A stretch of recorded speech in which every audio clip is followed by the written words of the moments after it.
road. We're getting ready to race. Green flags out in the air, and a great jump by our two front leaders. That's Mark Dudley and Jeff Ward going to go off into the first turn side by side. A lot of sparks flying right now. Jeff Ward going to get the best of him going in, but Dudley going to stick his nose in there. He's going to try to get back underneath him, but that high line is going to be very fast in these cars tonight, unless you can really get it to hook up and maybe do a crossover. And our two leaders are really going to put a gap on the rest of the field right now. It looks like Drew Ballesteros is sitting in third place. Tell you what, it's good to see another Ford out there. It's kind of slim pickings now. Everyone's starting to really like these Chevy Monte Carlos. The word on the street is they handle a lot better. So, finding guys that want to take that little extra speed, little more power, that's, the rumor about the Fords over the handling is kind of cool to see. Maybe this guy's a wheelman. Maybe he knows what to do with it. Or maybe he just only bought a Ford and doesn't feel like buying another car. Yeah, we've heard. I don't know if it's going to play so much of a role here at Bristol. I don't know. Maybe it will. But we've heard those Fords are so slick aerodynamically that they really at the bigger tracks are a lot better cutting through the field, especially when in the draft and running by themselves. But those Monte Carlos really have that grip. They seem to be a lot more stable and easy to maneuver, especially through traffic. Here at a track like Bristol, I mean, it is a short track, but you're going pretty fast. So I'm curious to see. I mean, I don't know how well those Fords are going to compare, but right now, Drew Ballesteros sitting in third place in the number 22 in a Ford. He seems to be doing pretty well. And during practice, I saw quite a few other Fords, not as many as the Chevrolets, but definitely some Ford fans out here. In fact, in practice, I think qualifying, I saw a City Chevrolet sponsored Ford. So apparently the Fords are so good that even Chevy wants to sponsor them. I don't doubt it. I don't know. We're trying to find that right there. We've got a real cool looking Winn-Dixie throwback car here on the number 30. A lot of these cars look awesome. Austin Ring in that number 30. Austin Ring, another new driver here with us tonight. He's running that Mark Martin throwback, the Winn-Dixie. I don't know. I haven't seen a Winn-Dixie probably in about 10 years, but they still got funding to sponsor some cars, so kudos to them. Tell you what, here's a series regular that we're seeing kind of in the back of a pack. Kyle Wellman driving that nighttime dark black scheme for his ARC performance car. Usually we see him in a bright red car, so a little different here, but he's running 16th right now. We'll see him work his way up to the field. When we were racing at the super speedways, he was the man to beat pretty much every race. He could find a way to work his way up to the front and really challenge all the other strong leaders here. Now we're seeing what he can do at these short tracks. I'll tell you what, we've got some pretty strong competition, some unknown quote-unquote rookies racing with us. Oh, we've got some contact on the front stretch. That is the 30 car of Austin Ring. He's going to get together with the 49 of Sammy Yaya.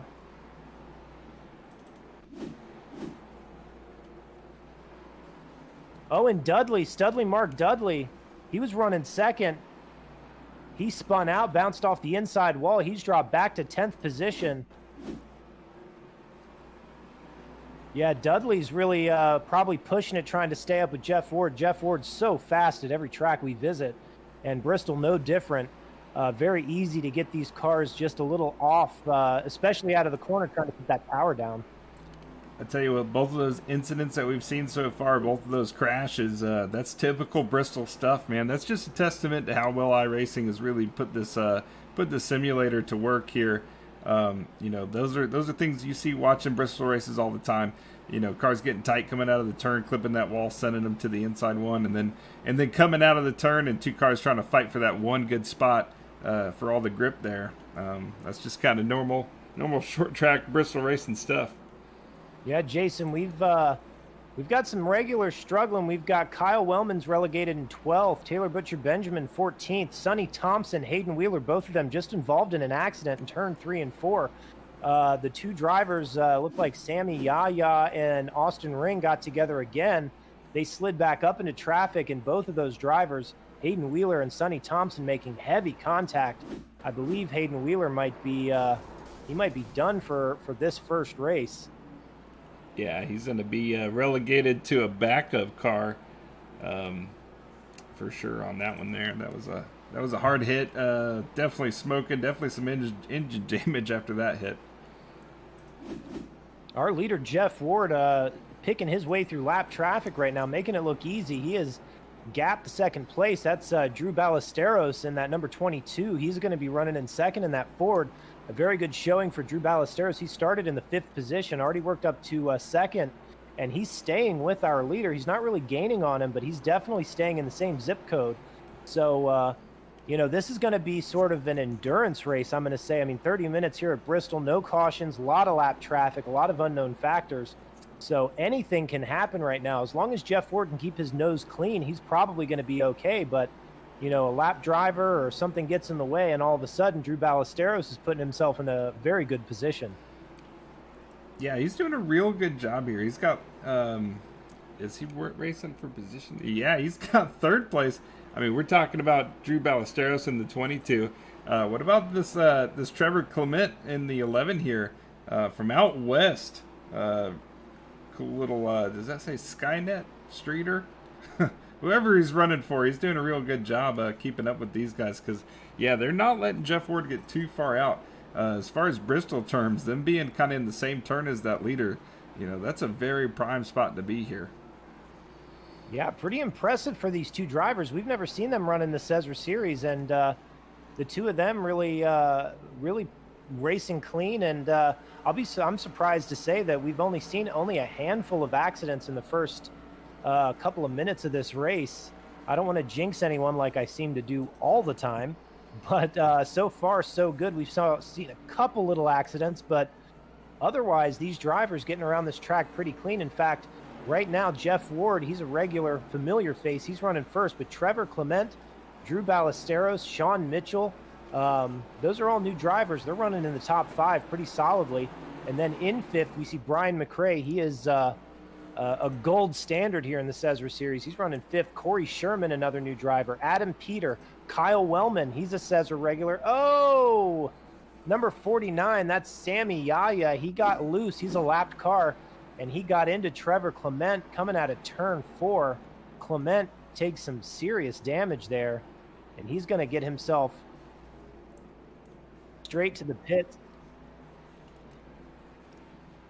The 49 car of Sammy Yaya. I don't know. I'm thinking that's a Finnish name, but it says he's driving out of Texas. So a little confusing. Maybe he's gone from the moist, cold weather in Finland and decided, you know what? I want some hot sun. I'm going to Texas. You know, I'm not sure if he so much got loose or the 11 got tight and got up into the back of him here. So, I mean, I don't think, definitely no one's fault on that one, but took a strong car out of the race, that's for sure. Well, that's the risk you run it, especially at a track like Bristol. You got the high line is very fast. Some of the drivers preferring that low line. The problem is that high line and low line converge on the straightaway. So you've got to be 100% sure you're clear before you duck up in. And look like one of those racing situations where, you know, somebody went up, somebody came down a little bit. They just met in the middle. Like you said, no fault really on either driver, but just an unfortunate situation. Tell you what, we're quickly approaching. I understand we don't have a timer on here to help anyone out. I'll try to be your timekeeper here for this 30-minute race, but we are 9 minutes into this one, so almost a third of the way into the race. This first heat, because we're about to go to a break after this and go to another, the follow-on race, which will be 80 laps. But this one is kind of the endurance shakedown to see who's gonna, you know, make the jump over to the next race. But you know, it's quite the endurance here. A lot of cars getting caught up as we see the 3 get mixed up there and go around. Yeah, it's Taylor Butcher Benjamin. He's another regular in the SESRA series. And we saw it right there again, him and Mark Dudley making contact. They just kind of met in the middle. Dudley was able to continue on. He kind of locked it down, got control of the car, kept rolling, but Butcher Benjamin got loose, and he didn't hit anything though, I don't believe. So he's going to be able to continue, but definitely going to lose a lot of ground. But you've already kind of established, Jason, and we've talked about this in weeks past, that this first race is really kind of a practice session. It's for bragging rights. There's really no big bonus to winning this race other than saying that you came and kicked some butt. But it really, we've seen a lot of these drivers who transfer over from the first race really do well in the second race. So there's something to be said about competing in this first race. Yeah, it definitely, it's more than a practice. I mean, it's kind of hard to explain. It's like heat racing. You get that, it gives you the chance to know exactly what this car is going to do in a race condition. So new guys might be trying to show like how well they can race clean, that they belong here, or even kind of figure out if this is the group that they're wanting to race with. And then the veteran drivers or everyone that spends the time to run these laps with these guys, when they go into that more official race, the structured race, it definitely shows. It definitely shows, what they got under the hood and how competitive they're going to be, just by kind of how much time they're able to put down in this first race. Yeah, and this first race really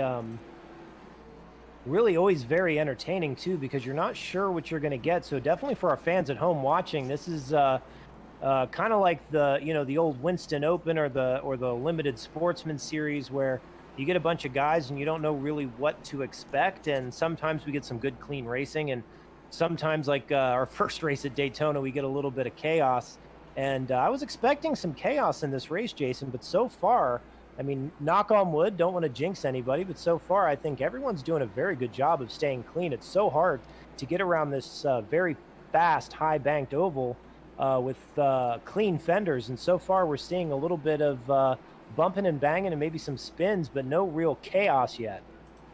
Yeah, no, this has been a really good race as far as an uncautioned Bristol race goes. And I think that's got a lot to do with how well the cars are set up here. These cars are doing real good. Not too loose, not too tight. These guys are able to control them, really hammer down. So the speed is up. All the momentum is there, and but they can still control it. So real good on them. Let's see here. I think I'm trying to see who all we got on the lead lap still here. We still have a lot of cars still on the lead lap. 8 drivers on the lead lap right now. Sonny Thompson in that number 8 car, he was involved in a little bit of an accident earlier. Apparently didn't slow down his progress any, because he's still sitting in 8th position on the lead lap. Jason Taylor, another SESRA regular, he's also on the lead lap. Kyle Wellman, who started 18th, has worked his way up to 6th position. That's pretty impressive. But I'm going to give a big shout out to a new driver that we've never seen before, Adam Peter in that number 48 Jimmy Johnson Lowe's car. He started in 25th position, and he is currently running 5th right now. His fenders are clean. His car looks good. Slow and steady wins the race, but I got to tell you, he's been driving a very smart race, staying out of trouble and just kind of etching away at these drivers. And currently, he is trying to catch that number 33 of Corey Sherman. Sherman sitting in 4th position. So some big movers in this race. We're almost close to halfway. But they have made some big ground up just in the first half. Yeah, no, they got a lot of great laps down as we're at 13 minutes and 45 seconds now. So we're starting to inch towards that halfway. Now's the time to see, who's gonna have a chance to win this thing. Jeff Ford, he's been leading all these laps. He's been kind of out there, been able to make his way through lap traffic. That's a big thing. But now the lap traffic's going to start kind of sorting itself out. A lot of these drivers are out. A lot of guys have already taken the damage. They're out of the race. So the lap traffic's going to kind of go away, and it's going to leave the race to everyone that's on the lead lap. They're going to be the ones that have a chance to make a win here. Well, the other thing to consider, Jason, is the farther you lap into the field, the harder those cars get to pass. So, currently he is working his way up past the 8th place car of Sonny Thompson. And once he starts getting, up into maybe whoever's running 5th or 6th position, those drivers are going to be faster. They're going to be a lot harder to pass. They're technically lap traffic, but they're also fast cars. So this job is not going to get any easier for Jeff Ward from here, but he is an experienced driver, so I expect him to make as quick work as possible. But definitely got to worry about not only some of the back marker drivers who are running off the pace a little bit, but some of these drivers who are about to go a lap down. I'm looking at Corey Sherman, Adam Peter, Kyle Wellman, Jason Taylor, all those drivers very fast, but in danger of going a lap down. Yeah, Jason Taylor actually beat Jeff Ward pretty much mano a mano. They were the last two kind of battling at the end of a Bristol race we had here just about, I'd say, 2 months ago in K&N cars. So obviously we see some damage on Jason Taylor, who wasn't able to get quite a fair fight this time around, but we see him kind of holding off Jeff Ward in that 55, and that's one hard driver to hold off. Yeah, and Jeff Ward as doesn't it goes really around. have to.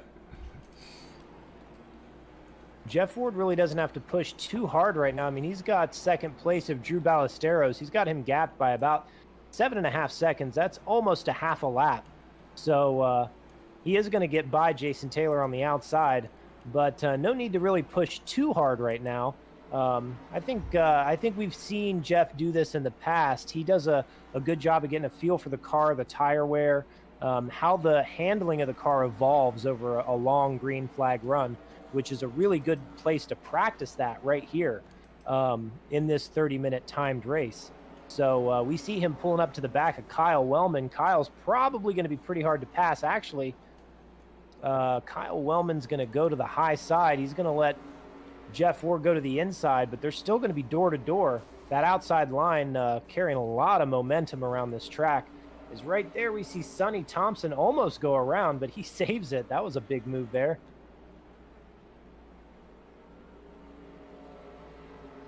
Oh, big crash on the front stretch. That's our 5th place runner of Adam Peter, who is doing such a great job. He got in with the that was Sean Mitchell in the number 24.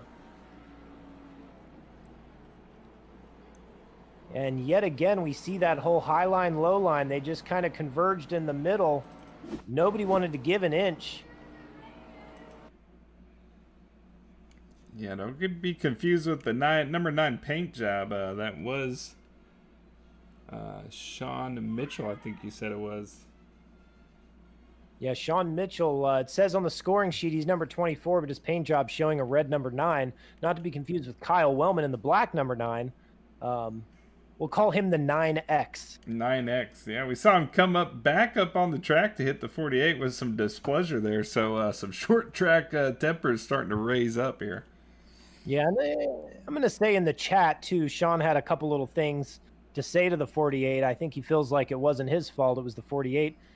From my own personal perspective, it looked like just a racing deal. Kyle Wellman, Kyle Wellman, he went in high, got into the outside wall,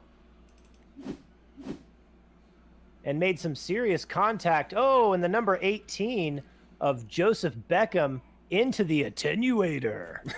The attenuator makes its appearance already. Oh my God! Chaos already. Jeff Ward, our leader. Things are getting crazy already. Things are getting too spicy for the pepper, I'll tell you that much.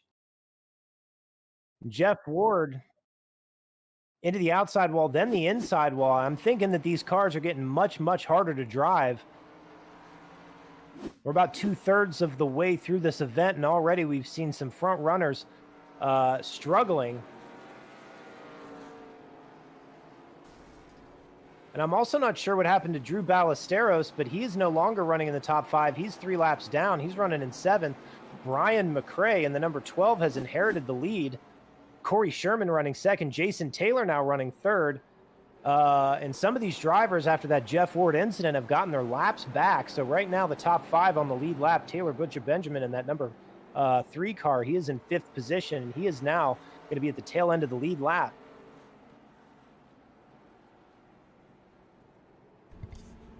I'll tell you, I'm thinking these cars are getting much more difficult to drive. Tires are getting worn off. Gas is burning off. These rear ends of these cars getting very light. Yeah, And, we can see them Yeah, they're definitely getting loose coming out of these turns, and a lot of guys are going down to the pits here. Corey Sherman, I don't know if he got damaged or if he's changing tires. Could be an option here with 10 minutes left in this race. Yeah, I've seen a lot of fall off. These drivers were turned in laps that were about 17 seconds or so at the beginning of the race. Now they're pushing 18 seconds, so almost a second drop off in time as over the course of this run.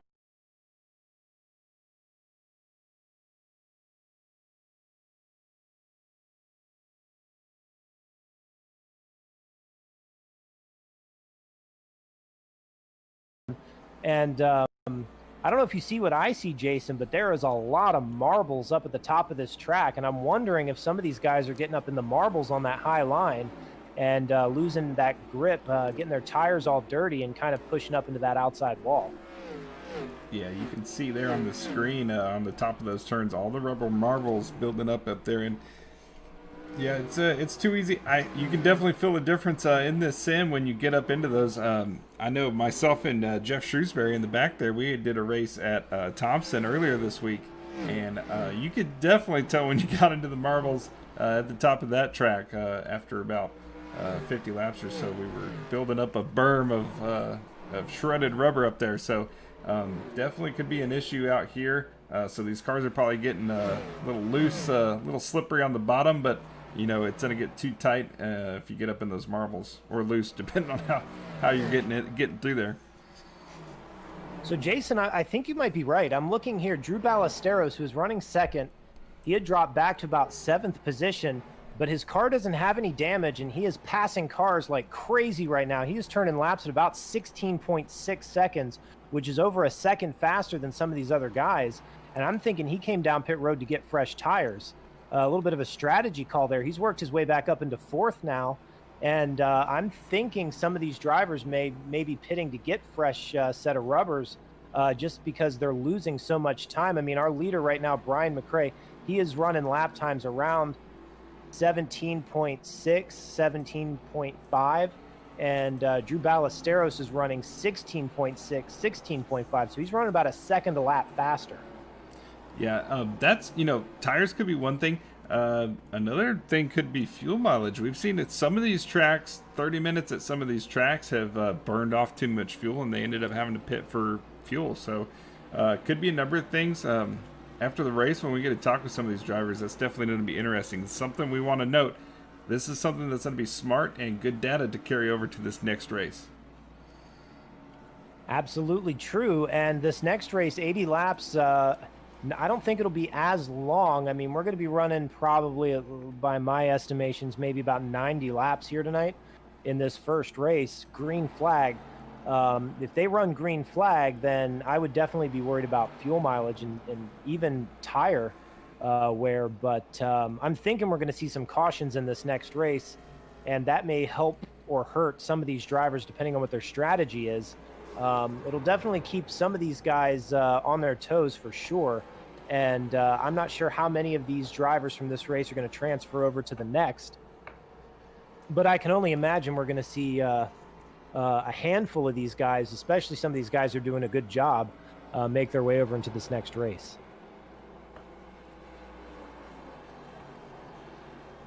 Tell you what, someone that's made it back up to the lead lap is Taylor Butcher Benjamin, running 3rd right now. And we saw him take some heavy damage early on, but he's running 3rd. He's 13 seconds back from Brian McRae, but it looks like he's starting to creep into that lead. Yeah, Taylor Butcher Benjamin had a little bit of a struggle in the first part of this race. He's been able to gather it back up and turn some pretty consistent laps. Stay out of trouble since then, and he has been rolling around here, and he has worked his way into the top 5, still on the lead lap, like you said. Pretty impressive. Another driver that was kind of relegated to the midfield near the back was SESRA regular Jason Taylor. Jason Taylor also has kind of kept his nose clean, stayed out of trouble. He's running 2nd right now. He's about a half a lap down, but just valuable information, kind of notebook data to kind of jot down so you can go over to that next race and be one step ahead of some of these guys who maybe didn't run our first race. Tell you who's going to be busy after this first race is all of the on-track fabricators they got. They're going to have a lot of fenders to beat back out before we go racing in this next one. Luckily for them, SESRA does not have a strict body rule, so if they just put some duct tape on it and beat the fenders out with a sledgehammer, we'll say it's good and let them roll out. Yeah, luckily for them. Oh man, what a race shaping up here. We're getting close to 5 minutes to go here. Last 5 minutes of this race. This race, if you're just tuning in, it's a timed race, timed event, 30 minutes. No cautions. First guy back wins it. And then the next race following this, as we got some competition between the 22, trying to get around the leader, get one of his laps back there. The race following this is going to be 80 laps, a little more structured, and it's going to have some of the hopefully the guys that have earned a chance to come over to the next race, if they're able to, will be in that one. I'm hoping we see some of these drivers transfer over. I'm looking at guys like Drew Ballesteros and Corey Sherman. They have been running a pretty clean race, and they've been fast and smart. They've stayed in the top 5 almost the entire evening, and have been quicker than some of our SESRA regulars. So I'd love to see them transfer over and try to put the hurting on our regular guys, see if they could spoil the party. And there's some drivers out there. We were talking about it in the pre-race. We've got the number 26. That's the City Chevrolet Ford Thunderbird, if that makes any sense to you whatsoever. And that's Brian May in that number 26. And we're not entirely sure if that's Brian May from Queen, but we're just going to pretend that it might be. And so maybe some celebrity action here in this race. We're not 100% sure, but we're just going to roll with it. Yeah, if it's not you, Brian May from Queen, we'd love to hear from you and know if that was in fact you or not. So if you could just reach out, let us know. Thanks, brother. And if it isn't you and you want to be a part, we will definitely hook you up. I will personally buy you the Ford Thunderbird so you can race it. Be an iRacing car owner.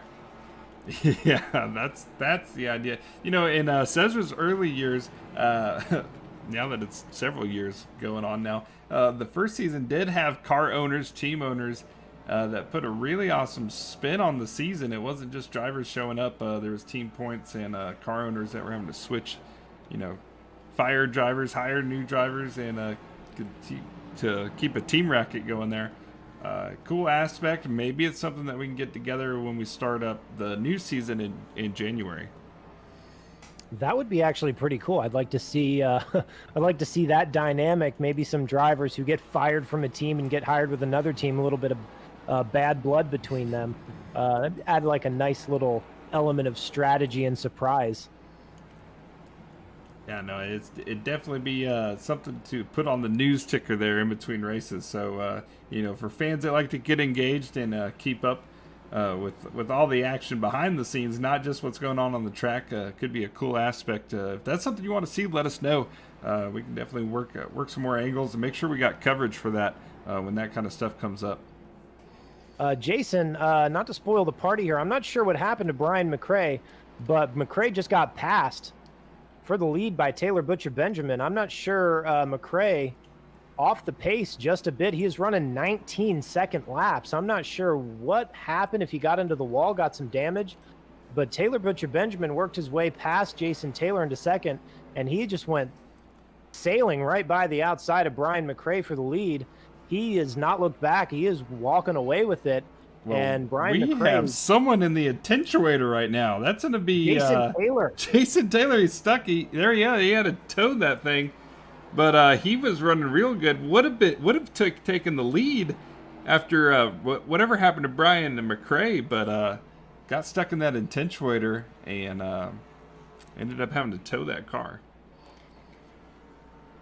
The attenuator rearing its ugly head, and that's kind of an inside joke for our fans watching at home. Every week, every track that has an attenuator, we seem to find somebody that finds themselves stuck in that attenuator. Always a bad day for them. Always a fun day for us, though, because we get to say the word attenuator, and we get to see some action.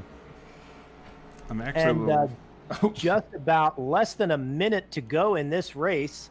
And we've got Taylor Butcher Benjamin, who is leading this event in that number 3 Wrangler Special. Brian McRae has fallen back. He is still running second. Drew Ballesteros has worked his way up to third. An impressive run from the front to the back, all the way back to the front. And Corey Sherman running fourth. And Brandon Feeney, our friend from the Great White North, he is running fifth right now. I'll tell you what, it's so awesome to have Brandon Feeney back. You know, all of his friends at the ice fishing pub are probably just cheering, shaking that little shack down right now, especially knowing he's in the top 5, man. It's what an awesome show. We love seeing that old-fashioned Rusty's car out here on track tearing it up. I'm pretty sure this is going to be our last lap, Jason. We've got about 5 seconds left. Taylor Butcher Benjamin working the backstretch. Time has run out. 0 seconds left. Checkered flag going to be out in the air. Taylor Butcher Benjamin going to bring home the win in the SESRA Classic Open. This first race is quite the endurance, quite the attrition-filled race. He is going to steal that win away. Brian McRae, he is going to limp over the line in second position, running some pretty slow laps. Still not sure what happened to Brian. And Drew Ballesteros, our new driver, he is going to cross the line in third. Corey Sherman going to finish fourth. Brandon Feeney, he's going to cross the line in fifth. Sonny Thompson going to come home in sixth. Kyle Wellman seventh. Jason Taylor eighth. Adam Peter, who had such a good run earlier, is going to come home in ninth. And rounding out the top 10, Jeff Ward, who for the first time in a long time is not going to victory lane.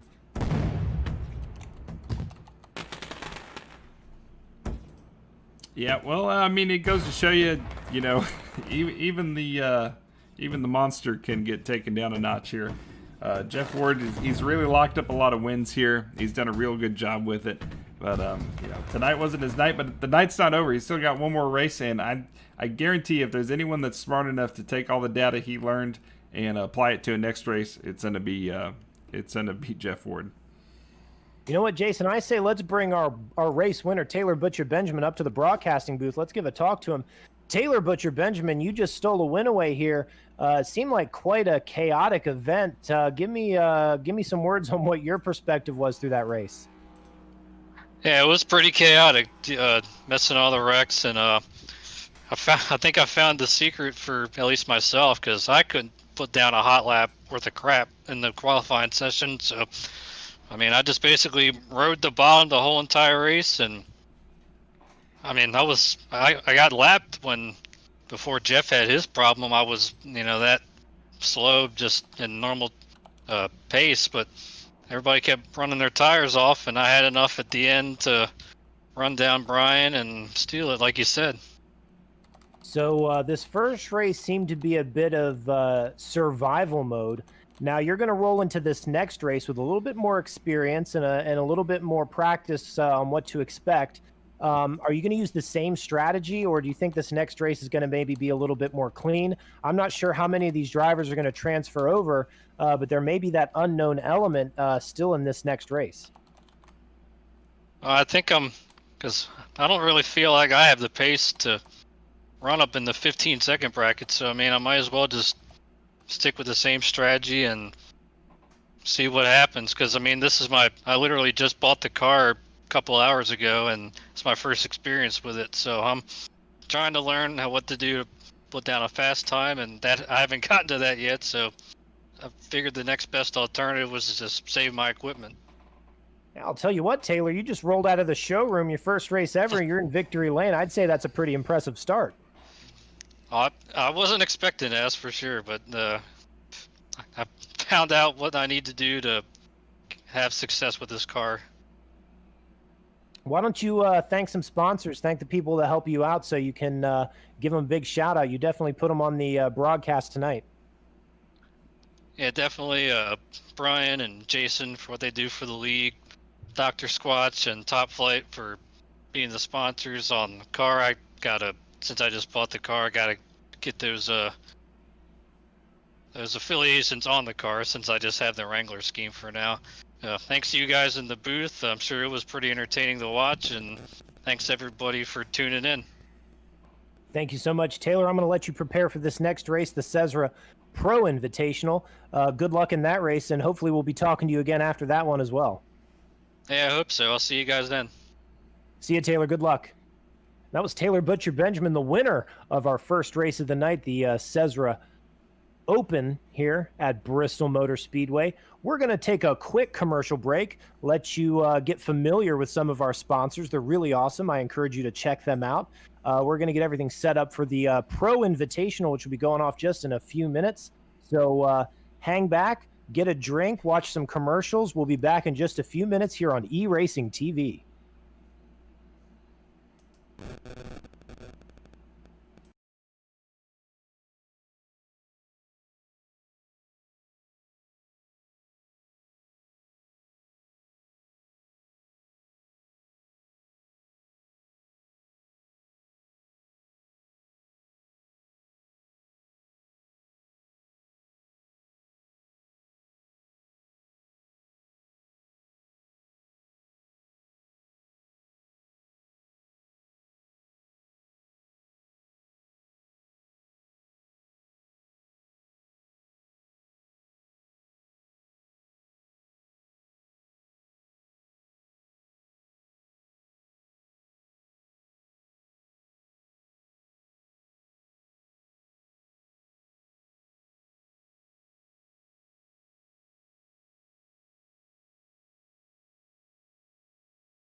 Listen up. The soap you shower with?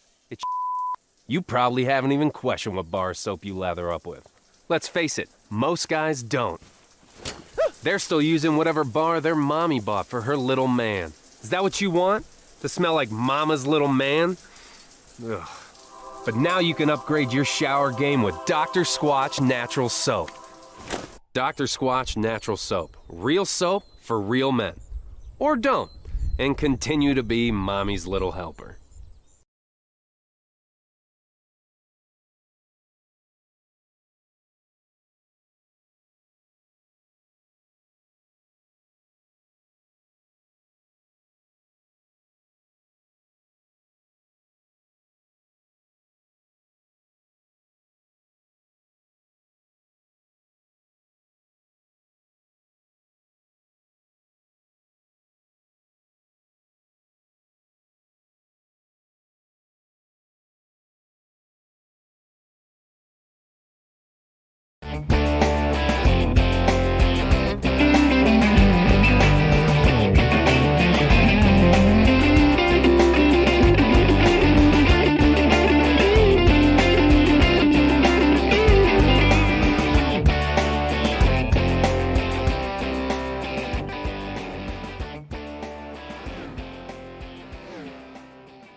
We're back live on eRacing TV, coming at you from Thunder Valley, Tennessee, Bristol Motor Speedway. You just got done watching the SESRA Classic Invitational, and we're about to load up to go to the Pro Invitational, where we've got some seriously experienced drivers and some drivers you just saw in the previous race getting ready to go 80 laps around this half-mile Coliseum. And tell you what, Jason, Bristol's a lot like the carnival. It really brings out the characters. You really get to see some action and some stuff you don't usually see in real life. Yeah, no, it's I love going to Bristol, man. Every time I get a chance, it's just it's everything that you want out of racing. You know, it's the action, it's the car crashing, it's rubbing doors, it's heated up, you know, fights everywhere, and then you got everything going on that's off of the track. You got, you know, an entire 4-acre area that's one giant kegger party. You know, you got everyone going ape-ass in the fans. It's just, if you haven't been, you need to get up off the couch and go there, but right after you finish watching this race. 100% agree with that. And I'm just going to give a little update here. They're doing a little qualifying session right now, get everything shaken down before we go our 80-lap main event. And at the top of the board right now, we got Drew Ballesteros. We talked about him a lot in the first race, the open race. And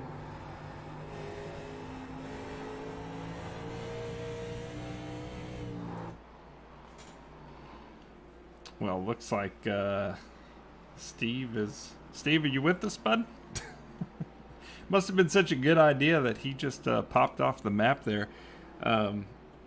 So yeah, Drew Ballesteros, we've been watching him last race, and we've had nothing but awesome things to say. He got into, I don't even think he got into an accident. He ended up opting for a pit stop, as far as we can tell, and he was able to jump back out there with fresh tires and make up a lot of ground. It's something almost insanely hard to do at Bristol Motor Speedway, going down laps and then under green flag conditions getting those back. So awesome battle for Drew Ballesteros there. I can't wait to see what he does with a little more structured race. That first race, the first race, the Open, it's always a it's kind of a Hail Mary shot. There's no cautions, no real race structuring as far as, everyone gets on their mark, gets sets, and then goes, and then the first one back wins it. So, it's a tall order to not only finish that race, especially on the lead lap, but it's a taller order to win it. He was a guy that maybe if it was a 45-minute race, could have been the winner. But it was Taylor Butcher Benjamin. There we see him on pit road there. That took the win last race, so look for him he just bought this car though. He has no experience except that last race that he just did, but he won, so right out of the box he's got a win. He's 1 for 1, and he's ready to get after it. And Steve, are you back up in the booth? I am back up in the booth. You got me? Yeah, now that we got you. Yeah, I'm not sure what happened there. I was just rattling off words like a champ there for about 4 minutes. I'm not sure what you heard, what you didn't hear, but I'm glad to be back up in the booth.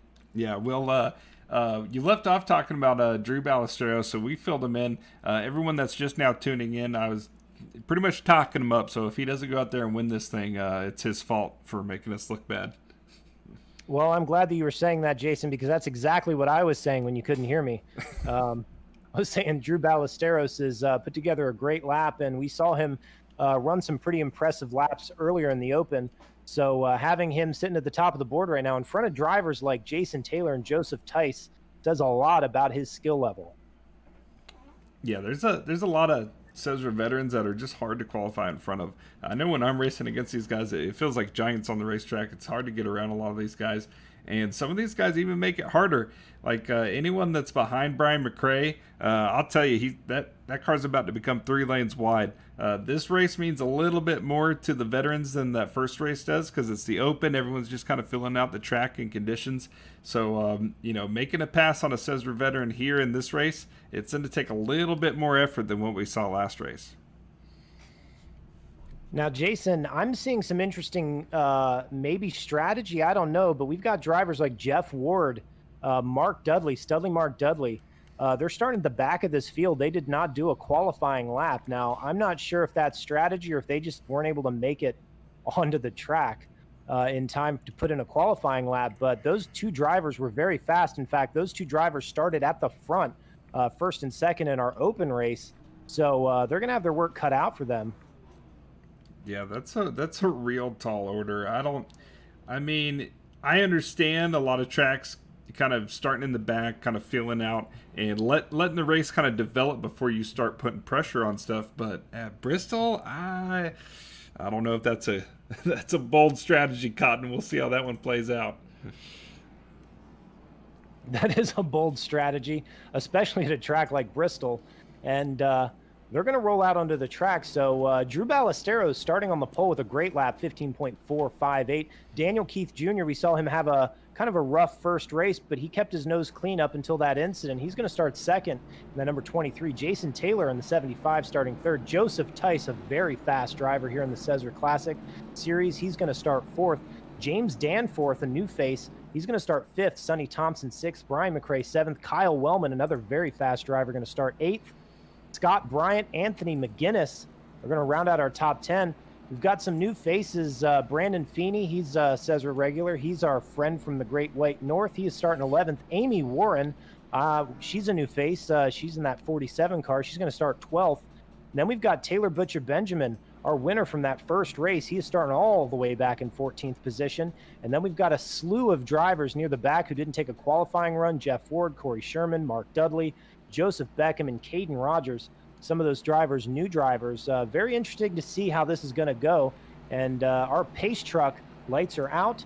It's about to duck onto pit road. We're about to go 80 laps right here at Bristol Motor Speedway, live on E-Racing TV.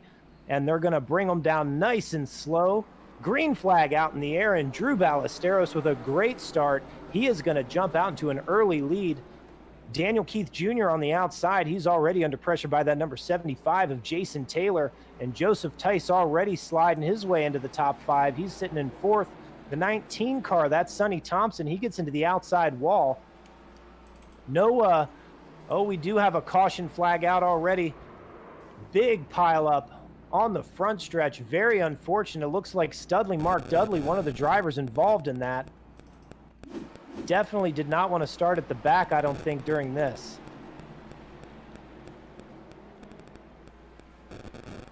Yeah, we had the two get into Sonny Thompson there, and that sent the Calamity corner up as the rest of the cars had to pile through there. That's what I'm saying. You know, Mark Dudley, he was one of the ones that opted to start in the back, and it ended up costing him. Another strong driver. Let's see if Jeff Ward ended up getting any damage in that one. Going back the film up here, and he might have. Yeah, he saw the crash coming quickly, and was able to get that thing woed down to clear all of that. So good heads up driving. I was gonna say that is some textbook evasive driving from Jeff Ward. He saw that crash happening. About 10 cars, it looked like, got involved in that front stretch accident, but Jeff Ward thought better of it, did not want to be a part of it at all, and he just noped right out of that crash, and he walked away with a pretty good looking car still, all the fenders straight, and he's going to put himself, not only did he gain some track position, but he's still got a clean car. Tell you what, this Daniel Keith's got quite a car here. He's got the Gutter Brothers. Sponsored by the Gutter Brothers 23. We're running second, looking good tonight. And we need to look up Leaf Guard Gutter Brothers. Gutter Brothers. Look them up and give them a shout out, because their man's running a pretty hot race here tonight so far. Yeah, Daniel Keith in that number 23 Gutter Brothers car with some leaves on it. He's got some pretty leaves on the front and all over that car. Very cool looking paint scheme, very throwback retro. And we've got quite a few drivers here. James Danforth in that number 2. He's got that very cool Dale Earnhardt throwback. Amy Warren is driving that Western Auto car. Worked her way into the top 10 already. So a pretty impressive start. She does have some damage from that crash, but already into the top 10. Chris Holbrook in the mellow yellow special. And I don't know if you can see it, the number 414, that's Anthony McGinnis. That car reminds me of the Dirt to Daytona car from way back in the day. Yeah, it's already got a couple of the dings on it there to match up perfectly. Almost looks like an old marble paint scheme that the marble got blown off of it. So just to bring everybody up to date, Daniel Emmerich is he was driving that number 79 car. He got involved in that crash on the first lap. He is retired from this event. The damage probably too much to continue. Scott Bryant in the number 69 car, not having a nice night. He is also retired. And that's going to be 2 drivers out. Everybody else, I believe, came down pit road, fixed their damage, or stayed out. So looks like we only lost 2 in that first lap skirmish. Tell you what, there's a lot of pace laps that we're seeing here when the caution has to get thrown out. So, you know, hopefully these guys can keep the racing surface clear so we can keep on racing. But this is it's a little more structured race, so you want to give that chance to guys to fix damage when they get it. So we'll see what happens here. Pace truck going to come down pit road. Drew Ballesteros going to bring them down. Green flag back in the air. And another great start by Ballesteros. He's going to get out to an early lead. Daniel Keith Jr. is now he's going to go to the bottom, try to defend that line, but already Joseph Tice making his way by Jason Taylor. He's already going to put some pressure on Daniel Keith and that number 23 Gutter Brothers Chevrolet. And we see a lot of jockeying for position from Joseph Tice on back. Jason Taylor, at the front of the field, Daniel Keith gets by our leader, Drew Ballesteros. Keith, he decided he wants to stay in front of this field. He doesn't want to mess with it at all. And Amy Warren in that Western Auto Special, she's going to go sliding by Joseph Tice. That car's damaged, but no worse for the wear. Still some speed under that machine. She's going to slot herself into third position right now. And Kyle Wellman in that number 12 car, he's going to follow her on by. Joseph Tice, usually very fast. Maybe he's conserving a little bit, or maybe still trying to figure out the line. He had worked his way up to third, but he has dropped back to about fifth now. And right behind him, I don't know if he's holding them up or what, but we have got a gaggle of cars right now trying to work their way by. That's the 75, the 33 of Corey Sherman, Chris Holbrook, Taylor Butcher Benjamin. All of those drivers right now trying to get by Joseph Tice in that number 5 car. Yeah, this is the same thing that we saw him do in the Top Flight Computer Series just a couple months ago. He was really backing up the corners at Bristol. It was kind of bottling guys up, but it worked for him. He was able to kind of save some track position while saving some tires, and he was able to make his way back up front at the beginning there. So, maybe it's just the way he does. Maybe that's just the way he races Bristol. I know guys around him probably aren't going to appreciate that, but if you got a faster car, it's your job to make your way around them. Well, you say he's backing up the corners. There for a couple laps, he was backing up the traffic, and you've really got to be careful, because if you're going to back up the corners that much, you get run over from behind, and that's no joke, because you might be running your own race, but it's really easy to have that race ruined if you get punted from behind. And already, is this any surprise to you, Jason, whatsoever? Jeff Ward, who started at the back, avoided that crash. He is already into the top 10, and he is putting pressure right now on Joseph Tice in that number 5 car. Yeah, that's two SESRA champions with two different strategies in mind. This is going to be awesome to see over this 80 laps. Which one of those is the winning strategy out of these two? These are two real smart drivers attacking this race in two totally separate ways. So huge toss up. We'll see which one pays off on them. Up at the front of the field, Jason, Amy Warren has made her way past Drew Ballesteros in that number 16. Ballesteros was very fast.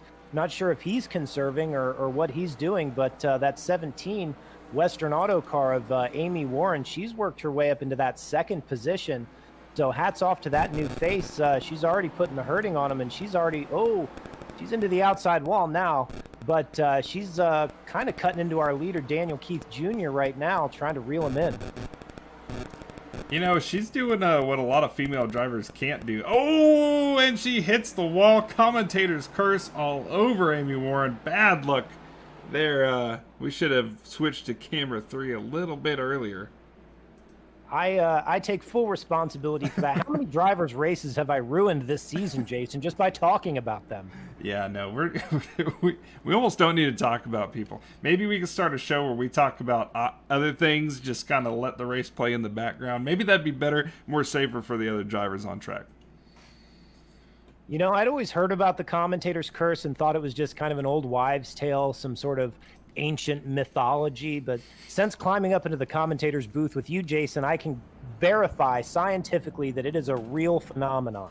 No, it's real stuff, and I hate it. I hate it in the pit of my gut here, because she was running the perfect race up until that wall contact. If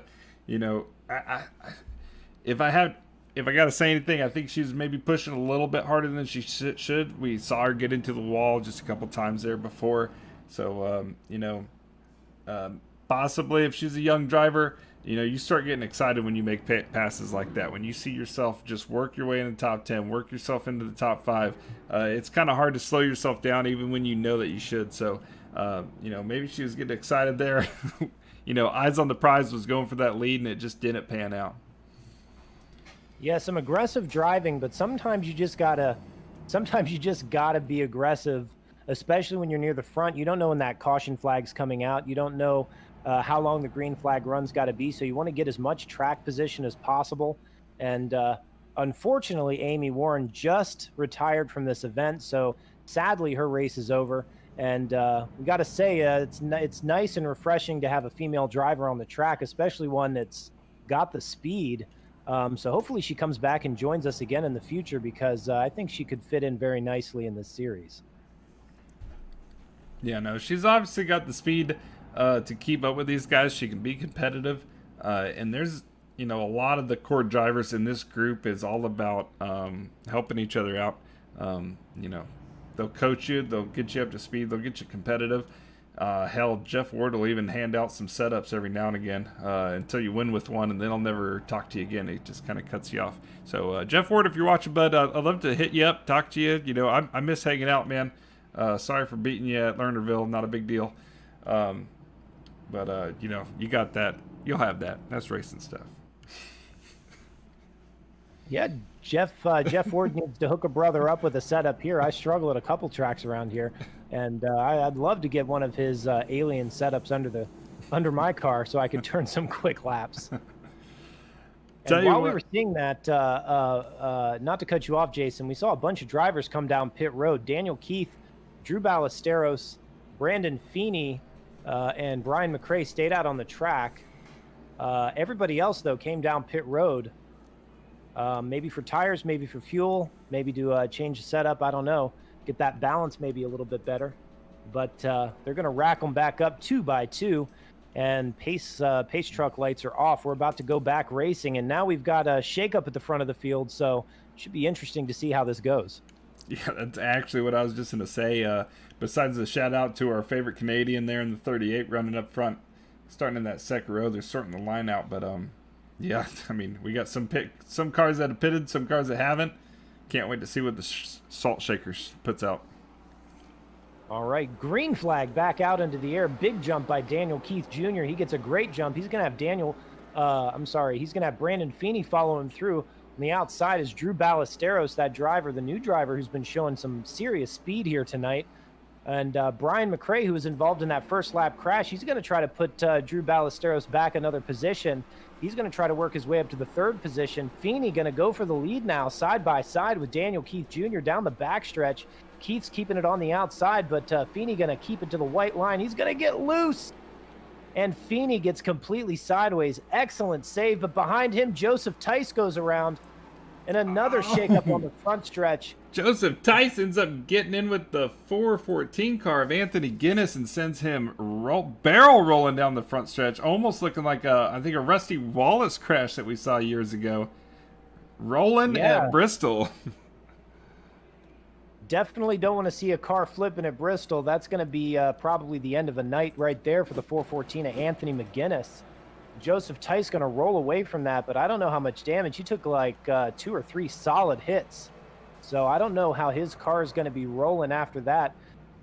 Joseph Tice, usually incredibly fast in these SESRA races, but possibly still trying to figure some things out. I don't know if that was him just trying to get up to speed or conserving or still backing up the corners or what, but definitely getting hit from behind there. Mark Dudley Jr., Studley Dudley, kind of made contact. Not sure if that was sort of anyone's fault or just first lap after a restart chaos. But back at the front of the field, Daniel Keith in that Gutter Brothers special, he is still running in first. Brian McRae now finds himself in second. Drew Ballesteros going to be sitting third. Taylor Butcher Benjamin, he did not qualify. He started 14th in this race, already finds himself in fourth. I don't think he pit last caution. But we heard his strategy after that first race. He said he wants to keep his nose clean and just turn some laps and see what happens. And so far, working out for him.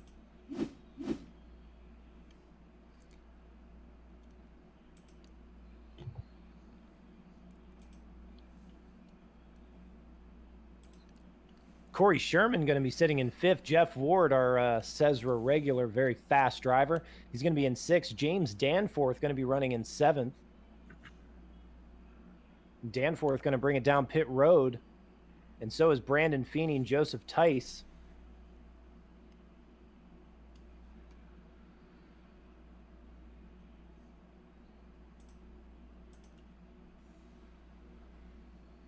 So that's going to shake up some things here.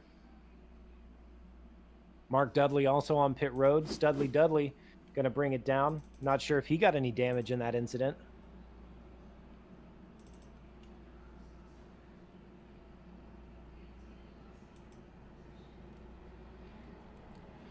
Well, shake-ups indeed. We're getting close to that halfway point, so I don't think fuel's ever going to be an issue. I think, you know, if this was me, with this many cars out, it's probably going to be fairly clean racing for the rest of this thing. I definitely would have went down pit road now, or I would have called my driver to come down pit road now and get 4 fresh tires, because this is, I got a feeling it's going to be a really long run after this. Once we get it straightened out, even if there's another caution, say right after this restart, you know, you could stay out at that point, get that track position, and pretty much be set for the rest of this race. Yeah, Daniel Keith Jr., our leader, he has not made a pit stop yet. I don't believe Brian McRae. Actually, McRae may have pit after that first lap incident. Oh, big news here, Jason. Joseph Tice, our SESRA regular, very, very fast driver, usually at the front of this field. His car beaten all to hell. He has just retired from this event. So I think that's the first DNF I've seen Joseph Tice suffer since I started joining the e-racing TV broadcast. So that's a big retirement for Joseph Tice. Very unfortunate. Yeah, no, he usually keeps those cars clean, but the field's dwindling down, and we're getting ready to go back green. Green flag in the air. They're going up to the gears. 2 by 2 in the turn. It looks like everyone's rolling this top pretty good. Yeah, the top line definitely can keep your momentum up there. And I've seen a lot of these drivers who try to duck to the bottom. It gets real loose. It frees that car up a lot. And so if you can keep that car under control, use that lateral grip on those bias ply tires, you can make it work down there. But you really got to keep your foot in it and keep it pointed straight. And that's been kind of difficult to do. We saw Brandon Feeney a couple laps ago try to do it, and he got completely sideways. But right now, Brian McRae, oh, they make contact. Brian McRae trying to make that bottom line work. Daniel Keith Jr. and that number 23 really rolling that high side, making it work, keeping his momentum up.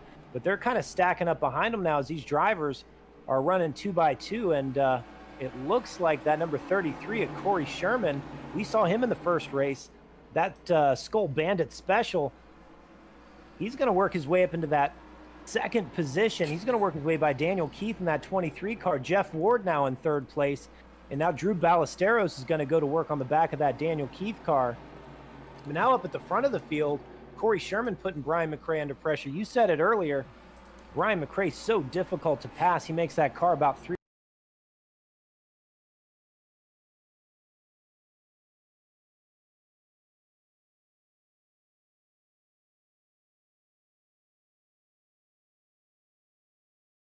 or 4 lanes wide. And I think right now Corey Sherman has learned. The second you get up to that bumper, you know, class is in session, and we see right now that F33's, it's running the bottom. It's going to be a matter if he can hold it and use the momentum. He tries to. He's still door to door. This is some good racing right here. He clears him. Clears him, and now here comes Brian McRae already back to the bottom. And trying to do that crossover, trying to make it work. That 33 car, Corey Sherman, very fast tonight.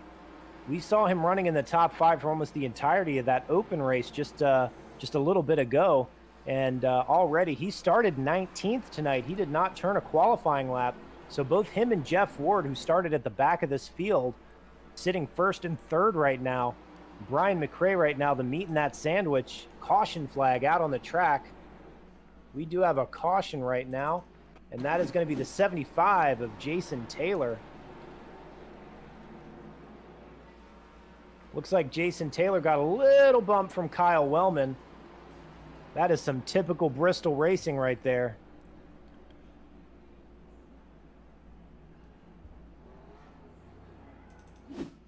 Don't think Jason Taylor's going to be too happy about that, but you know what they say. It's Bristol, baby.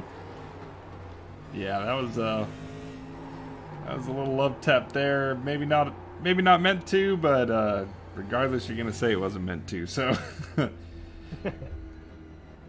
that's some good hard racing right there. It just sucks. It sucks to get that tap, to get that push right out of the turn. Because if that car's already upset, especially running the bottom, how we've been seeing these guys having to wrestle those cars at the bottom, you know, it's gonna be hard to save it. Looks like Jeff Ward's going to go down pit road. And the 19 car, that's Sonny Thompson. He is going to get the wave around. The first car one lap down. Kyle Wellman now, just to make matters just a little bit more frustrating for Jason Taylor. Jason Taylor was running in the top 10 on the lead lap, and he got turned by Kyle Wellman, who's currently 3 laps down. Yeah, that's a bummer right there. Well, we actually have I've never seen this, but we're actually having enough cars to fill up both sides of pit road, it looks like. Or maybe not. Or maybe they just had to go through both sides. Yeah, weird pit lane situation here at Bristol. There's 2 pit lanes, but I think they treat it as one. Corey Sherman, Brian McRae, Kyle Wellman going to bring it down pit road.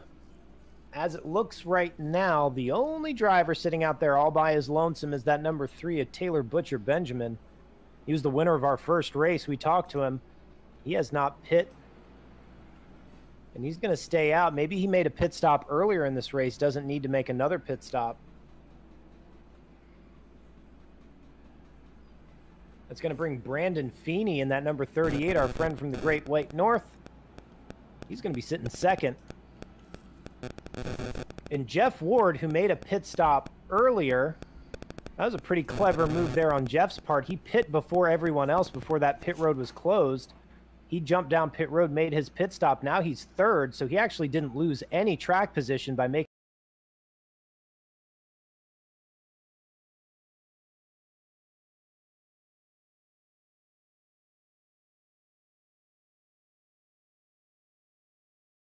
that pit stop.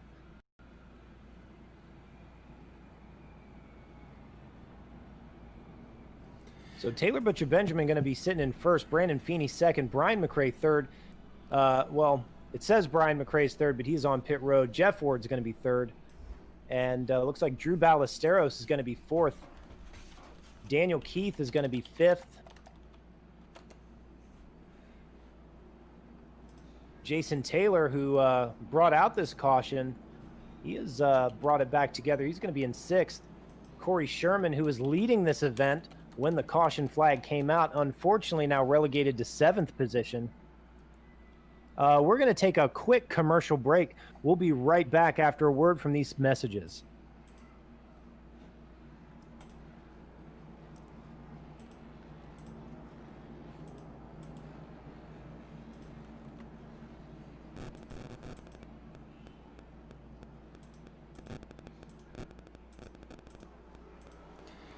All right, green flag is out. And we are back. No commercials here. As we already got cars all over the front stretch here.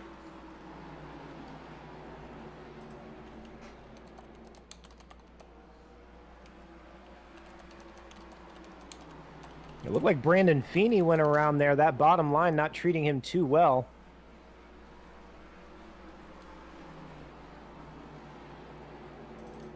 So after that shakeup there, looks like Jeff Ward is going to be our leader. Drew Ballesteros is going to be second. Taylor Butcher Benjamin is going to be back in fourth right now. Jason Taylor works his way up to third. Kind of a shakeup there. Looks like our friend from the Great White North, Brandon Feeney, kind of stacked things up there when he got sideways and let some of these other drivers get through. So right now, Jeff Ward first, Ballesteros second, Jason Taylor third, Daniel Keith going to be fourth, and Brian McRae going to be sitting fifth. And Corey Sherman, who had such a fast car earlier, he is now stuck in lap traffic. Not lap traffic, he's just stuck in traffic. He's going to make it 3 wide down the backstretch, but he thinks better of it. He backs out. But he's going to keep his foot in it. They're still almost 3 wide through turns 3 and 4. That's Daniel Keith on the outside. Brian McRae was stuck in the middle. Corey Sherman went to the inside, but he is now trying to go to work on that number 23 of Daniel Keith Jr.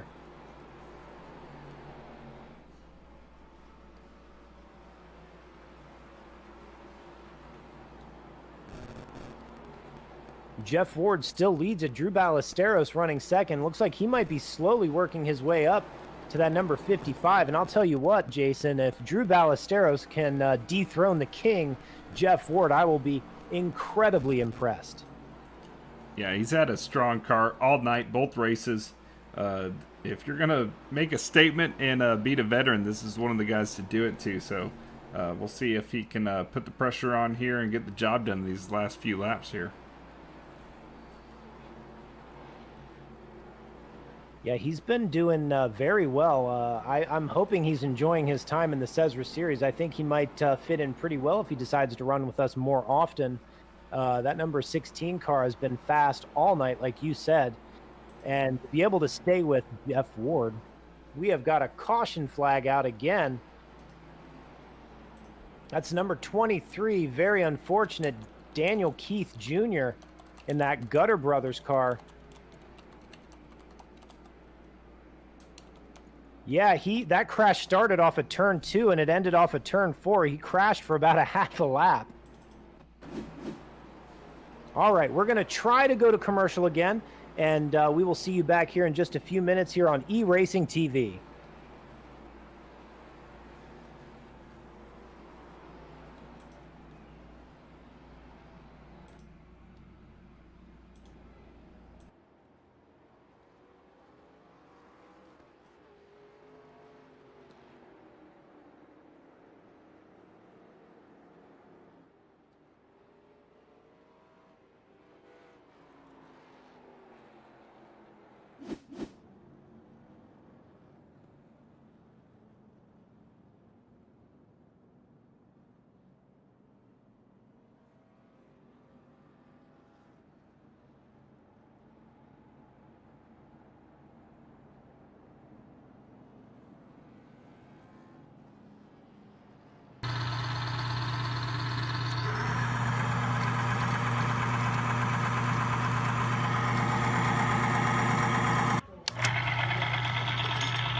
See how long it takes to wear through the coating.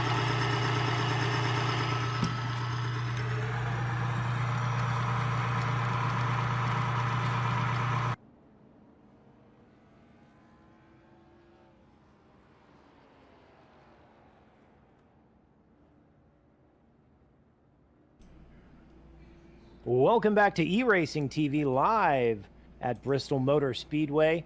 Still under caution after that incident that took Daniel Keith Jr. about a half a lap to complete.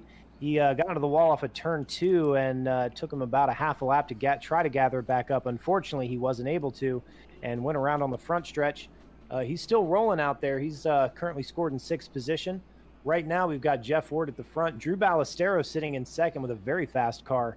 And so far, we've seen a lot of drivers making pit stops, and I'm thinking, Jason, that these cars are just, they're much happier on fresh tires. I think these tires are getting worn out pretty quick around this track. So we've seen a lot of drivers taking tires and trying to kind of refresh their cars for these short green flag runs we've seen. Well, I mean, it's not just that. I don't think it's just the tires. I think it's getting the fuel topped off again, too. We've seen a lot where these cars are so weight dependent. You got to have the balance right in these cars. So I'm thinking to top off those fuel tanks to get the car rotating the way it was at the beginning of this race. Another thing different from this race from last one we had no cautions, so the marbles built up. They're able to clean the track, sweep it off each caution. So that leaves all the lanes of racing still open. They still got the top groove, they got the bottom groove.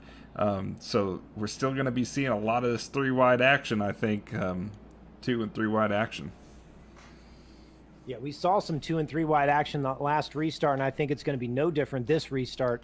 And the lights are going to go off the pace truck, and they're going to stack them back up 2 by 2. Jeff Ward and Drew Ballesteros on the front row, Corey Sherman, Brian McRae on the second row, Daniel Keith Jr., who was involved in that caution, and Brandon Feeney going to be in that third row. And we've still got several drivers, 10 cars on the lead lap. Pace truck's going to go on to pit road. Green flag out in the air, and a humongous jump by Jeff Ward. He really caught him sleeping there. He went as soon as that pace truck ducked off, and he is just going to piece on out and take over that lead. Right now, Drew Ballesteros going to, oh, Brian McRae gets into the 33, and now he's up into the outside wall. No caution, no accident, but definitely going to lose a lot of ground right there.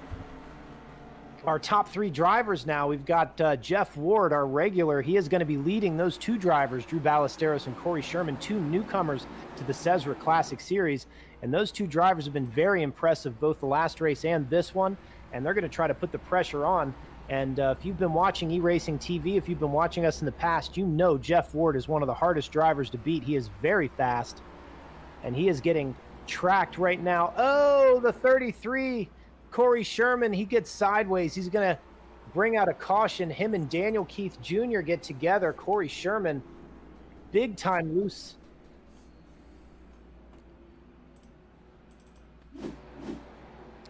Jason, I'm not sure what happened there. The 33 car. And he collects Kyle Wellman as well. Kyle Wellman. Yeah, it looks like that thing just snapped loose on him. That was strange, bizarre. Maybe, I don't know, it looked almost like a mechanical failure, but I mean, I don't think that would be the case here. But something just automatically snapped that car loose, and he just happened to be too close to traffic to gather that thing up. So an unfortunate caution for the field right now, but you know, that was a bizarre happening right there. It almost looked like he blew a left rear or right rear tire.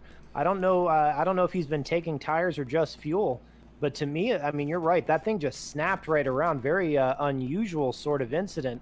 I'm wondering if maybe he blew out a rear tire or something.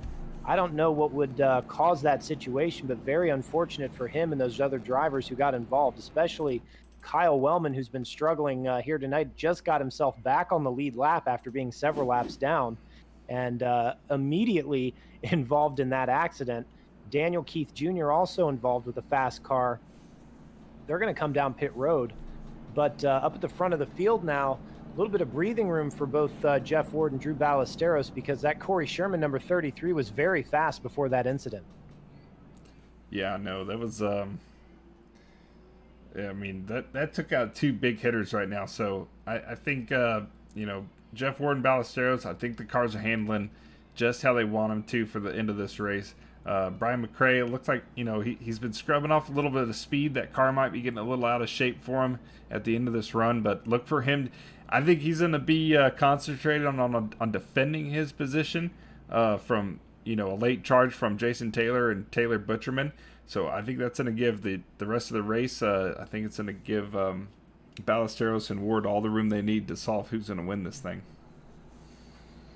Well, another thing to consider is in that first race, we saw Brian McRae inherit the lead, and he held that lead for quite a bit. And then near the end of the race, he dropped off significantly in speed. He was running about 19-second laps. I don't know if he just wasn't able to conserve or if he had gotten some damage.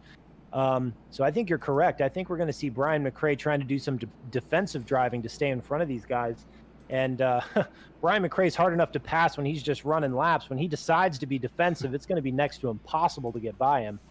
And we're going to go ahead and see the pace lights go off of the truck. And they're going to go 2 by 2 yet again. This field dwindling down, thinning out the herd. We've only got a handful of drivers left who have made it through this attrition-filled race. And we've still got a couple laps to go. We're going to come around, I believe, to about 7 laps to go, 7 or 8 laps to go. So pace truck's going to go on to pit road. Green flag's out in the air, and another great jump by Jeff Ward, but this time Ballesteros was anticipating it. He's going to keep it on the outside. He's going to give him some, he's going to put some pressure. Jeff Ward's going to go to the high side. He's going to try to block it, but Ballesteros still all over him. And Jason Taylor's now going to go around the outside of Brian McRae. He's going to pick up that 3rd position. He's also looking incredibly fast. Those top 3 drivers now really want to give it to Jeff Ward, who has been leading this race for quite a while. Daniel Keith has spun out. He's on the bottom of the track trying to stay out of the way. He keeps it off the track, so the caution ends up coming out again. We had a car spin out here. That was Brandon Feeney. Feeney's really having a hard time. That car looks very loose. He's been losing it in the center of the corner. I think he's been trying to keep it on the bottom, that bottom line not working out for him very well. He went around in the middle of turns 3 and 4 and bringing out the caution. These cars are getting much more difficult to drive. I mean, this track's difficult enough as it is, but you throw in worn tires and low fuel and the pressure of just trying to finish this race, and it's a recipe for disaster. And with cars in the pits on pit road, I think that's going to trigger 2 extra laps in this. We may be looking at the end of this race here. Yeah, this classic series does. I don't believe we do any green, white, checkered. So if this ends under caution, it ends under caution. We're going old school like they did back in the 80s. Speaking of 80s, you don't want to miss out next week's race. So make sure you tune in. Same time, same place. It's going to be two kind of heat races, type races next week. But we're going to be racing these cars, but at the North Wilkesboro Speedway. So you don't want to miss that action. These cars, that track, were made for each other, quite literally. And the racing there is top notch, 100%. So if you got interested watching these guys battle it out here at Bristol, you need to stick for the show next week and make sure you catch all the action there. And we've called quite a few races at North Wilkesboro already this year, Jason, and every single one of them have been excellent, absolute great racing at that facility. It's very unfortunate we don't see them racing there in real life, but that track has been resurrected virtually here in iRacing, which I think is just an amazing thing to see cars turning laps at such a historic track. I cannot wait to see that. Yeah, no, it's it's something that you're never going to get a real life racer again. So the fact that we even have that option to put on that same level of entertainment that North Wilkesboro does is something bar none. And that's something I hope iRacing keeps rolling with. I hope they bring a whole historic track selection and resurrect a lot of these old tracks that have their own character, have their own identity. There's not a track like North Wilkesboro out there. Sure, distance-wise, maybe, but to have a track that is, an identity of its own, the bump out of the turn, the different bankings in that, and it's really awesome, and it's an awesome show, entertaining every time that we go there.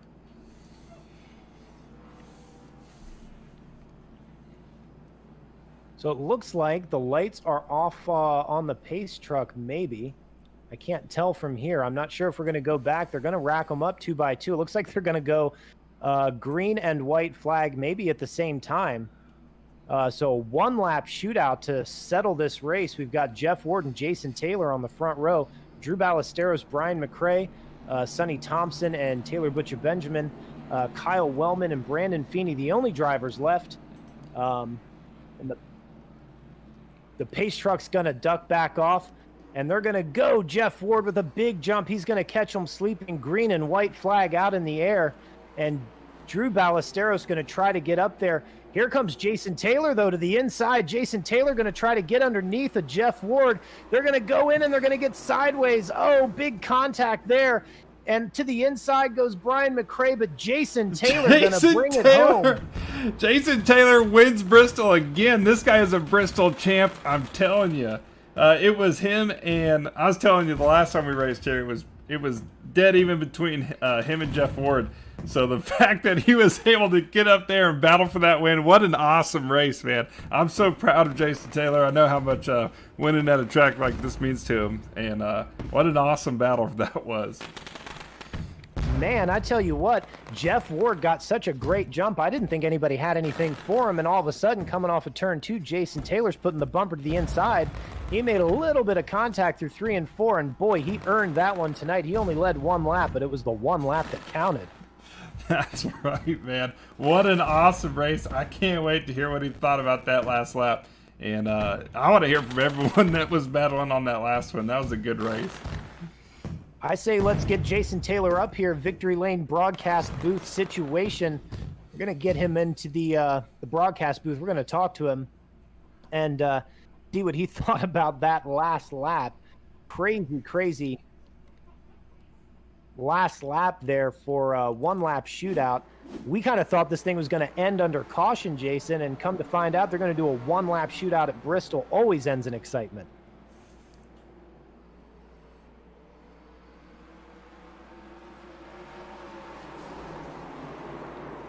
All right, so I think we've got our race winner, Jason Taylor. He was out there doing donuts. Jason Taylor, you just stole a win here at Bristol. You led one lap, but it was the one lap that counted. Tell us about that race. Hey, all that matters is the money lap, right? 100%, and you earned that one. Jeff Ward got such a great restart there as a one-lap shootout. We thought maybe it was going to end under caution, but a one-lap shootout, and you came and spoiled the party.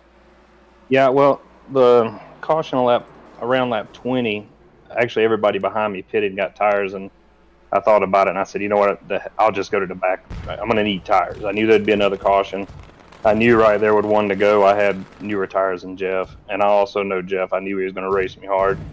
But I drove it off in there. I used him a little bit to make it turn, but hey, it's Bristol. It's a win. He's got a lot of wins. This is, I think, my 5th now. We'll just have to have a beer over it or something later. You definitely earned that beer, man. I mean, that race, we saw the first race was pretty action-packed, and we got here to this Pro Invitational, and we thought maybe it was going to be a little bit more tame, but still a lot of action. I mean, how much of that was survival? How much of it was strategy? I mean, from your perspective, what did you think? In the first race, I learned that the right front tire was everything. I actually was running second and blew the tire, and had to pit. Here with the cautions, and we could get tires, I knew that saving the tire wouldn't be as critical. I was being a little gingerly with the car early on, just in case it went long green, but there at the end, I mean, it was all I could give it. Do you have any sponsors, anybody you want to thank for this win? I mean, you got them some great airtime during this race in the first, and definitely here when you cross the line. You're only 0.042 seconds ahead of Brian McRae side by side for that win. Yeah, I knew he was right there, and I knew he was going to do everything he could. So, no, Modern Spartan Systems, I want to thank them a lot. Great lubricant company, Fabineering, Ghostface Brewery, Jason and the guys at SESRA for a great series. Thank you so much, Jason. Go celebrate this win. Go do a backflip off the roof, grab a beer, do whatever is necessary. You definitely earned this one tonight, man. I'm going to do that. Can I go back in and do more donuts? Or is it, nah, I can't. I suggest you go do more donuts. Hey, thanks, you guys. Thanks, Jason. Good. Congrats. That's our winner, Jason Taylor, man. He definitely made it happen. We've got our second place finisher, Brian McRae. Brian, you had an eventful 2 races tonight. You went to the front. You got some damage. You kind of faded back. You came back to the front, and you almost stole this one away. You were door to door there at the finish line. What'd you think? Oh man, that was a hoot. That was one of the most unexpected pulse-pounding finishes I think I've seen in a long time. You know, I got to tell you, these cars are just so much fun to drive. You know, I'm sitting back in fourth place at that restart, and they're, you know, we put us all in a hat, and I think we were all just foot to the floor. I don't think any of us lifted, and it was to see who could get to the finish line first. And it seems like just the rawest form of stock car racing, and we're putting the drivers back in these cars. It was just so much fun. Even though, you know, the cautions through the second race weren't so great, but when we were racing, man, the track action, it was as much fun to drive as it was to watch. You said it, Brian. This car in the situation with these bias ply tires, the flex in the chassis, you've got high horsepower, but not too high. It really adds the driver element. You really got to drive these cars. It's not like the modern Cup cars where you just kind of mat your foot to the floor and just hold on. I mean, you really got to finesse these cars, and we've seen you really do a great job so far this season in these cars. Are you really enjoying them? Yeah, as soon as I put this car on the track, because I mean, I've been a NASCAR fan since I was a kid. In 1987, that's when I was in high school. So I saw these cars, you know, the Monte Carlo fastbacks driving into the parking lot. I thought they were the coolest thing in the world. So I've always been attached to the era. But when I started driving these cars and realized what they were about, I just fell in love immediately. And, you know, you put this car on North Wilkesboro, you put it on Daytona, you just put it anywhere, and it's just the essence of stock car racing. And I've said all along, I think one of the things that we're trying so hard to do here is, because these cars cars drive the way that they drive, and because they move around so much, the driver community, the other drivers on the track, have to be aware of that, and we all have to work together. And you saw some of that today. I mean, none of the cautions that you saw that were intentional, I didn't see any of that. It's just inexperience with this group of drivers with these cars. And so once we can get a crew of 25, 30 drivers that all understand how these cars operate and understand how to work together, man, hang on to your socks, because we're going to put on some killer shows. Well, we're already putting on killer shows now. I can't wait for January to see what we can do when this goes for the full season. And so far this season, we've seen drivers like Jason Taylor, yourself, Jeff Ward, Kyle Wellman doing a great job week in and week out. We've seen some pretty promising new faces as well. Some of our fans watching at home may not know you're not only a competitor in the series, you're a race director. And I think you've been pretty pleased so far with what you've seen. Is that a correct assumption? I have been extraordinarily pleased, and this league, I decided intentionally to put a very thin rule book in place. In other words, I didn't want to spend my time educating a bunch of people protesting races and stuff like that. What I wanted was a group of racers who understand how to race, who are experienced sim racers, experienced on the platform, and that's what we have, and it's fun. I mean, we just half of us are in the same Discord channel, just getting along the whole race, just cracking up the whole time, and it makes for a whole much more pleasant experience. And you heard us on the radio. There was a lot of chatter in the first race, a lot of that negative chatter that I shut down. I always say, hey guys, no chatter over the radio. We don't do that. And instead, what you start hearing a lot of thank you. Hey, I'm going to move over right here, and you start cooperating. And that's exactly what we need, and that's exactly what we're building. The drivers that we're attracting, the ones that we attracted tonight, I could not be happier. I just hope they keep coming back. Thank you so much, Brian. Why don't you thank your sponsors? I know you drive every week for Dr. Squatch, but I know you got some other guys that help you out as well. Yeah, man. Top Flight Computers, they've been helping me out now for the last couple of years. They're a great team. Chris Dutchbury and I have been doing a whole lot of work together. Certainly, Dr. Squatch, I've been there since the very beginning. Those two together have been a wonderful sponsorship team, and they certainly help keep this product on the track for us. Also, man, I can't thank you guys enough. You guys put on a fantastic show. All the guys over at E-Racing TV and the network we put together. Really excited to see this thing moving forward. Thank you so much, Brian. Go celebrate that second place finish. We'll see you next week at North Wilkesboro, and I know you'll be at the front there as well. Y'all take care. Thanks, Brian. That's Brian McRae finishing second, and we unfortunately don't have him up here to interview. We usually interview our top three finishers. Drew Ballesteros finishes third, and I can't say enough about Drew. He did an excellent job tonight, both races up at the front of the field. He stayed out of trouble, didn't cause any problems. He raced smart, he raced clean, and I truly hope that we see more of Drew moving forward. In fact, I might find him on Facebook and try to recruit him back for next week. What do you think, Jason? We saw a lot of action tonight. We saw good old-fashioned Bristol racing. Next week we go to North Wilkesboro. Do you think it's going to be any different, or do you think it's going to be more of the same? Well, when you're talking about things like the style of racing, how hard these guys were fighting it, but also how clean it was. It wasn't a eye-pacing typical Bristol race. There was a lot of action, a lot of green flag racing, with some awesome carnage in there. I mean, it's still Bristol, baby, but I think it's going to be a lot of that, but it's going to be at a different house. It's someone else's house party. We're going to be at North Wilkesboro. North Wilkesboro is awesome because you can still get 3 wide there, but it's its own track, it's its own beast. If you've been following along the other e-racing, we've covered super late models racing there, and that was an awesome show. I can't wait to see these cars tear it up there. So, I think it's going to be a lot of the same, just apples and oranges. It's going to be a big, plump, juicy orange that I can't wait to sink my teeth into. Well, Jason, you know how I feel about big, plump, juicy things, especially oranges. And we're going to be racing next week at North Wilkesboro. And like you said, it's a different beast, but it's kind of the same short track racing, stock car style. I expect we're going to see a lot of action, and it's going to be right here on E-Racing TV in 1 week, Thursday night, hashtag Thursdays for the boys. And tonight we had Amy Warren with us, so hashtag Thursdays for the boys and also the ladies. I don't know if that hashtag is going to trend as well, but it was nice to see a little bit of diversity here with us. And I'm looking forward to next week, man. I want to thank all of our viewers sitting at home, watching us on Facebook, Twitch, YouTube, Amazon Fire, Roku, Pride Outdoor Network. Doesn't matter where you're watching us from. We really appreciate you joining in. If you like what you see, send us a message on social media. If you have any suggestions, also send us something on social media. We really appreciate you watching. We got viewers all over the world now, and we really, truly appreciate you guys being a part of our show.